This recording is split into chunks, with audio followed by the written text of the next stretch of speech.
c'est tous les jours de manche. Et c'est Arnaud Domanche qui nous rejoint. Bonjour Arnaud. Bonjour tout le monde. Allez, ce matin, j'ai mes chouchoutes. Ce matin, c'est une chronique spéciale pour Amélie Rosic. Ce matin, c'est Brésil. Brésil, Samba de Rio pour Amélie. Car Emmanuel Macron est au Brésil aujourd'hui. Vous auriez pu lui servir de guide, vous qui connaissez si bien ce pays. Vous êtes un peu notre Christina Cordula maison. Ma chérie, toi un H, si, bien sûr. Vous êtes notre Gisèle Bunchen à nous, mais en plus belle. Vous êtes notre créature de la Playa de Bahia. Vous êtes merveilleuse. Donc, Macron va au Brésil pour danser la samba et il va de ville en ville pour rencontrer Lula. Lula et son premier ministre Bebop, évidemment, le fameux duo Bebop et Lula. Le Brésil, c'est le pays de la chirurgie esthétique. Il aurait pu emmener Olivier Véran pour qu'il s'entraîne quand même. Alors, Emmanuel Macron a décoré le chef autochtone Raoni de la Légion d'honneur. Vous voyez qui c'est Raoni? C'est le chef de la tribu des Kayapo, avec la coiffe en plume jaune et la raquette de ping-pong dans les lèvres. Eh bien, Macron lui a remis une médaille probablement fabriquée avec l'or de la mine qui a détruit sa forêt. Raoni et Macron, c'est un couple tellement improbable. Je me suis même demandé s'il n'y avait pas eu un petit malentendu à un moment, si Raoni lui avait pas téléphoné en disant « Monsieur Macron, please, help the Amazon ».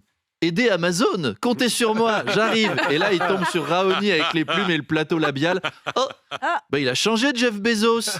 C'était une soirée costumée.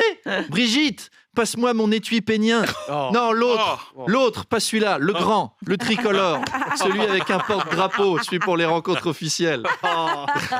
Bref, le président s'est engagé pour la forêt, parce que l'Amazonie, c'était une énorme forêt avant. Et aujourd'hui, l'Amazonie, elle s'est fait faire le ticket de métro, quoi. Tu sens qu'elle est passée chez Body Minute. Vous savez que chaque jour, et ça fait mal. On déforeste. Pardon.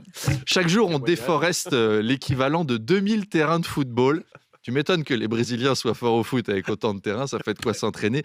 Amélie, votre vie privée ne regarde que vous. Non, c'est l'Amazonie des C'est l'Amazonie qui vous fait mal, bien sûr. Oui. Donc les Brésiliens, ils s'entraînent sur tous ces terrains de foot, mais ça se fait au détriment des autochtones.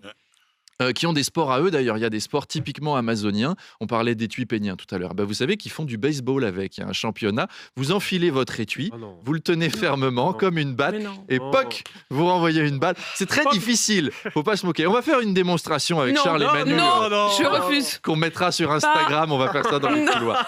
Non, on vous épargne ça quand même. On est délicat.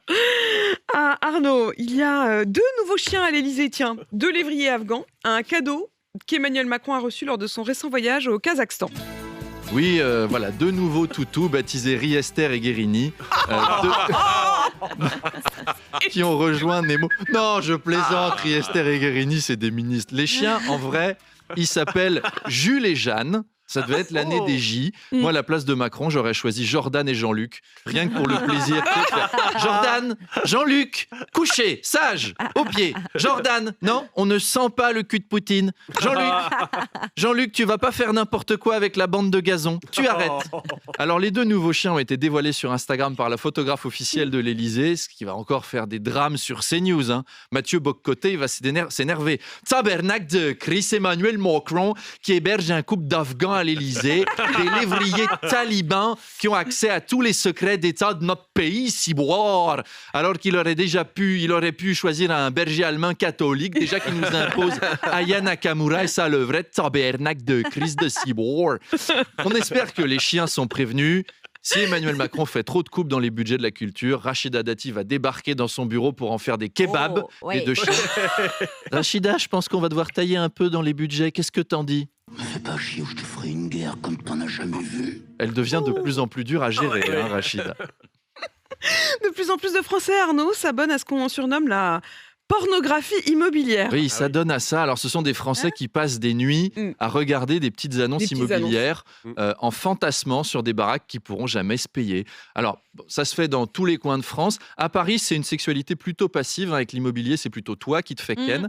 Mais en tout cas, les sites d'immobilier s'adaptent. Tu veux explorer les maisons les plus chaudes de ta région, découvrir leur extérieur comme leur intérieur, avec ou sans poils, pour une chaleur diffuse et constante. Alors, rejoins les haussmanniens à poutres apparentes les plus sexy de ton arrondissement. Viens découvrir les chaudières de ta ville. Viens admirer les plus beaux volumes de ton secteur et noue des relations pour une vie de plaisir. Et là, tu lances une vidéo coquine. Et ma moquette, tu l'aimes ma moquette? Oui. Et mon balcon, tu l'aimes mon balcon? Tu trouves qu'il est assez gros? Oui. Et mon revêtement antifongique pour empêcher les moisissures et les champignons.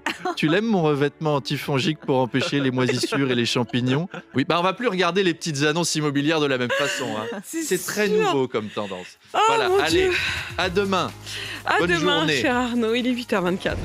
Arnaud, Oui, mon bonjour. invité ce matin, c'est Mickaëlle Paty. C'est la sœur de Samuel Paty et c'est la première fois qu'elle prend la parole. Ah oui, on va rire un peu. Hein, non, mais C'est dur, j'avoue. Mettez-vous à ma place. Hein. Aujourd'hui, Arnaud Demanche, le sujet de votre chronique humour, c'est Samuel Paty. Ah, génial. Non, c'est pas simple de Je suis faire des sûre blagues que tu sur peux le y sujet, arriver. mais comme Samuel Paty a eu le courage de défendre l'humour face à l'obscurantisme, je me suis dit, allez, Samuel Paty était donc menacé depuis plusieurs jours avant le drame. Il avait été abandonné par sa hiérarchie au titre du pas de vague. À l'époque, le ministre était Jean-Michel Blanquer, c'était Brice de Nice. Non, pas de vague là, non, pas de vague. Je crois que c'est bon. En plus, c'est pas vrai. Hein. Chaque fois qu'il y a un problème avec un élève, l'éducation nationale est toujours intervenue et le professeur a toujours été sanctionné. Oui, mais c'est ça qu'on te reproche, Jean-Michel. Les profs demandaient plus de soutien, mais bon, les profs, ils arrêtent pas de réclamer des trucs aussi, des moyens, du personnel, du soutien, du matériel. Ils se plaignent tout le temps. C'est pas facile de savoir ce qui est important ou pas. Pauvre Blanquer, le malheureux. Alors après l'attentat, le gouvernement avait été très ferme aussi. C'était « ils ne nous diviseront pas. Ils ne nous empêcheront pas d'allumer des bougies, d'amener des nounours, des dessins, de chanter du Hugo Frey à la guitare sèche. » Là encore, comme réaction, Beaucoup de courage. c'était un peu léger. Donc Mickaëlle Paty a engagé un recours administratif afin que l'État reconnaisse sa responsabilité dans l'attentat. Aujourd'hui, est-ce que ça va mieux? La musique a l'air de changer. Gabriel Attal a annoncé hier soir porter plainte pour dénonciation calomnieuse contre l'élève voilé qui avait accusé d'islamophobie le professeur de Maurice Ravel qui lui avait demandé d'enlever son voile.